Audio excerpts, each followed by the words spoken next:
Hi Pisces, welcome to Higher Source Tarot for your weekly tarot check.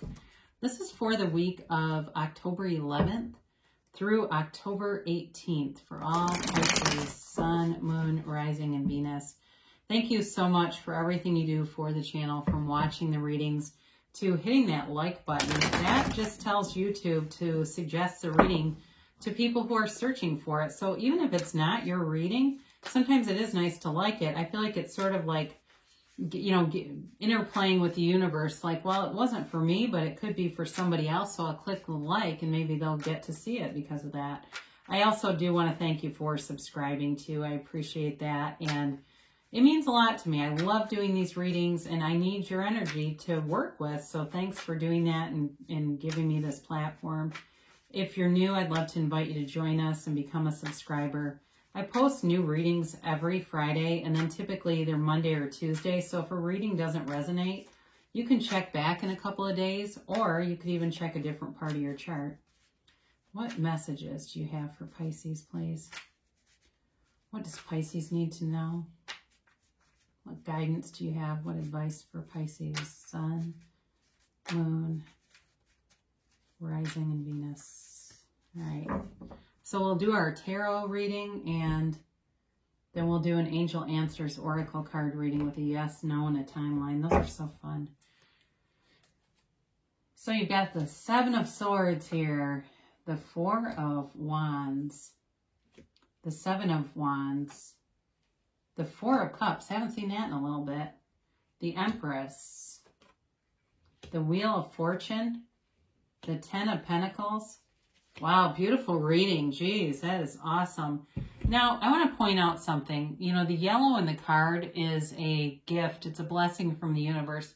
And even though the Seven of Swords can be a bit of a dastardly energy, I really don't read it as anything earth-shattering normally because there's that yellow, bright yellow background. I mean, there's a lot of similarity here between something like the Four of Wands, that's a celebratory new beginning, manifestation in the 3D world, in the Seven of Swords. There's a lot of similarity there. So now for some of you, you do have an ex coming back. I will tell you that. Even if you don't want him back, they're going to be showing up.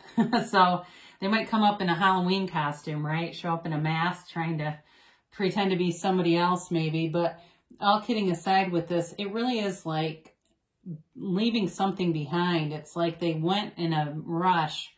They didn't think through what they were doing at all. And so I feel like they were very hasty about that. It wasn't well thought out. Somebody here, there's not any other cards here really other than the Four of Cups maybe. I do feel like they might have had a bit of depression. So if it was something that happened during the quarantine or around that time, I do feel like they may have been depressed and had, you know, some kind of a thing for 3 to 6 months where it was like they just were not feeling very good. And what that really is their own lack of connection to source. And so what happens in relationships, it's not with me and you or you and you. Excuse me, it's not you and the other person. It's you and them, or me and you, right? And so they were disconnected from their source and blaming you for it. And not only you, I feel like whoever this was blaming a lot of situations. Very martyrish kind of energy too, where they don't have much cause to, but it does feel like they tried to get people to kind of take their side to some extent. I also get for somebody here that was work. You had some martyr that you worked with, and they were trying to manipulate people into seeing something that was, they wanted their side to be seen, but it wasn't really a side. It was like something that they were making up. It was kind of a fantasy. And I look right at that Four of Wands because it always reminds me of a fairy tale. But you do have good things coming towards you. You've definitely got stability with money.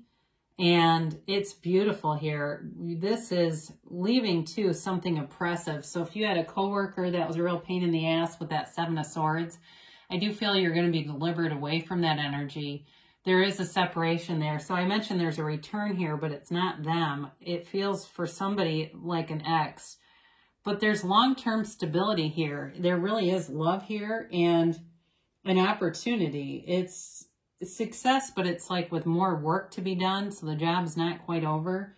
So on the work path, things get better, but there's still more evolution going on. And in a relationship too, if you're in the beginning stages of something and you're saying, I don't want an ex, but I do have an interest in somebody, there is a long-term commitment, but this also is about manifesting. And so is this, by the way. You've got two of them here that are about law of attraction and manifesting. So for some of you, I do want to show, I'll get to that in a minute. I'll show that in a minute. Sorry, I got sidetracked. I was going to show you something else and shifted. But anyway, either way, there's this, so this can be sort of a push-pull dynamic too a little bit, just because you're leaving something that was restrictive towards something that's open, and leaving to go towards something better.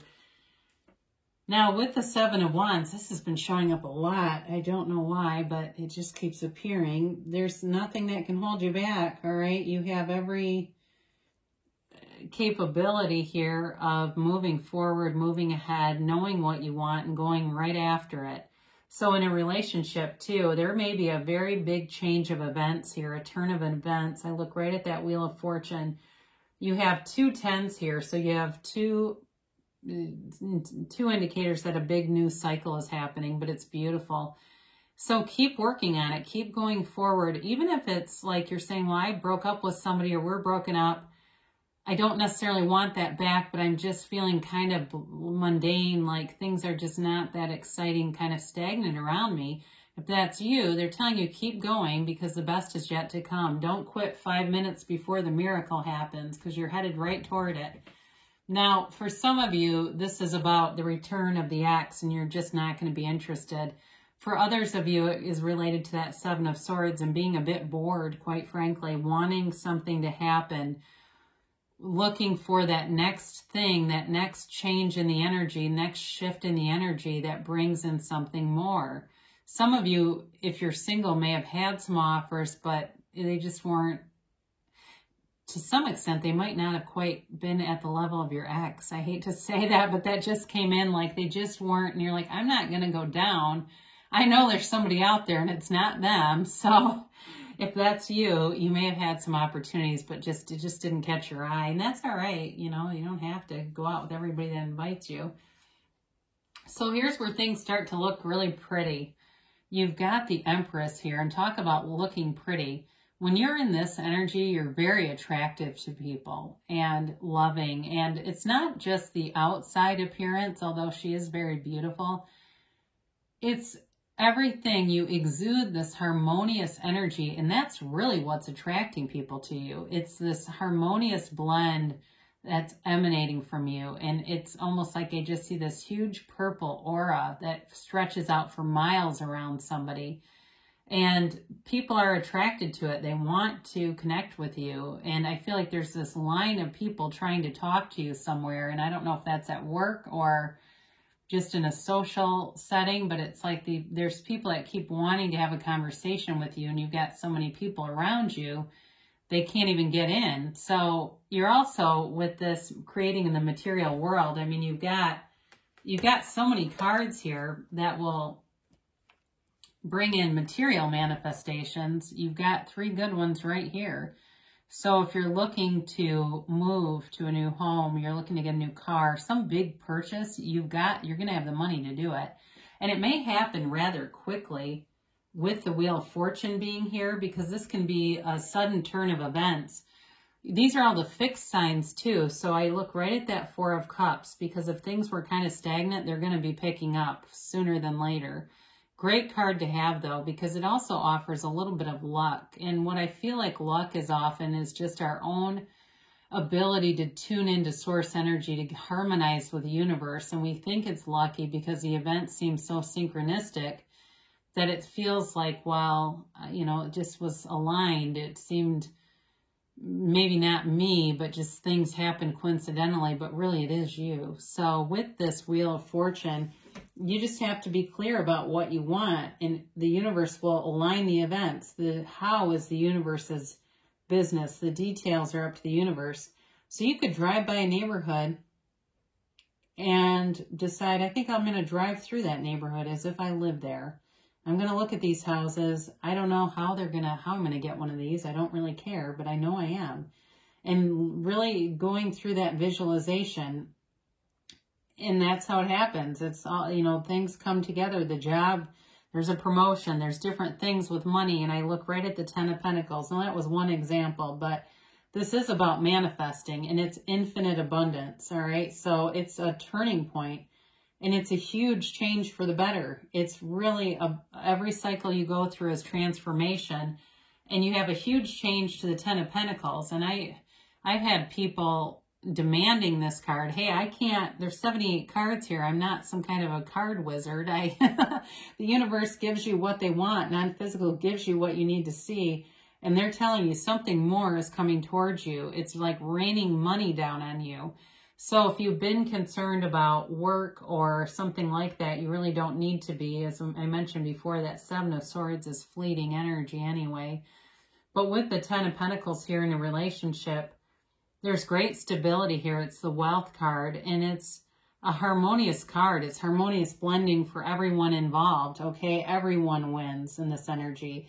So if there's a relationship that you're wanting to get more, you want more out of it, you want a better, more solid commitment, a clearer commitment, and long-range plans for somebody too. This could be planning a trip. If somebody's got some big trip they're planning with a significant other, it does feel like it pushes it to the point of, I don't want to say no return, but it pushes it to the point where it's like, I can't imagine not having you in my life. I can't even imagine.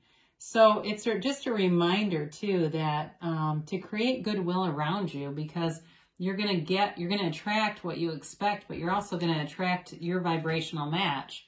So this Page of Pentacles comes in with an offer. It's also a manifestation card, law of attraction card. And even though it is a page, it's still telling you that you get what you expect, and you're getting everything that you are. Your reality is created by your inside. So it's an inside job. It's also, I mentioned too, it can be the return of an ex and an offer that way too. So it's a nice energy though. I mean, even though he's a page and a bit less developed kind of energy with the Ten of Pentacles, the Empress, and the Wheel of Fortune, you have plenty of development there. There's plenty of powerful energy here that just is sort of like a nice little accessory. I feel like the Page of Cups is just an accessory here. So let's see what is going on here for Pisces. I don't know why, but I just had the vision of a Porsche in my head, and I don't know if that's somebody's car or somebody's going to be renting one, or I don't know why, but it came in and I don't ever get that in my head. So anyway, talk about lavish, right? So they tell you compromise. I do feel like this may be in regard to a relationship. If there's something there's a distance issue or something like that, in order to get to these two tens, there's going to need to be some level of compromise with something.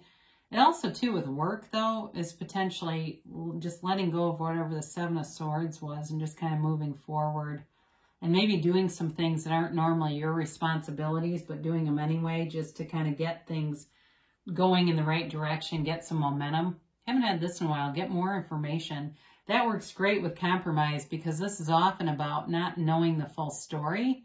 And so you may have some kind of judgment based on inaccurate information. So there may even be some limiting belief based on something that wasn't completely accurately communicated. So be aware of that, because that could change some dynamics in your energy field. You've got recovery here. So overall, this is such a beautiful reading. It's tough to see much except for that Seven of Swords. So if you did have somebody who gave you a little chink in your armor, you're definitely on the path to recovery from that emotionally. And it can be physically too, though, but I didn't get a real strong medical read in this. But if that's you and you say, no, I've injured my foot or something, they're telling you that you are on the path to healing. You've got perfect timing. So whatever it is that you're looking to attract, it's on its way. There's momentum with it, and the timing is now. Now, you have reconsider, and what this means is there's some element, it doesn't mean what you want, it just means there's some element that you may be focused on that's actually slowing things down. And it could be fairly small. There could be something that is more in sync with lack consciousness than with abundance. So be aware of that. If there's, you know, you get into your car and you're going, this isn't a Porsche, the damn, you know, door handle's broken and I have to get in on the passenger side. If you're saying things like that to yourself, there may be a bit of focus on lack, okay? So be abundant, live in abundance. Imagine yourself having those things because, I mean, people that are wealthy were standing in the same place that someone who is lacking wealth is. They all have the same starting point, really. It's just a matter of attraction. So great things shall come to pass for you, Pisces. I love you so much, and I'll be back again soon.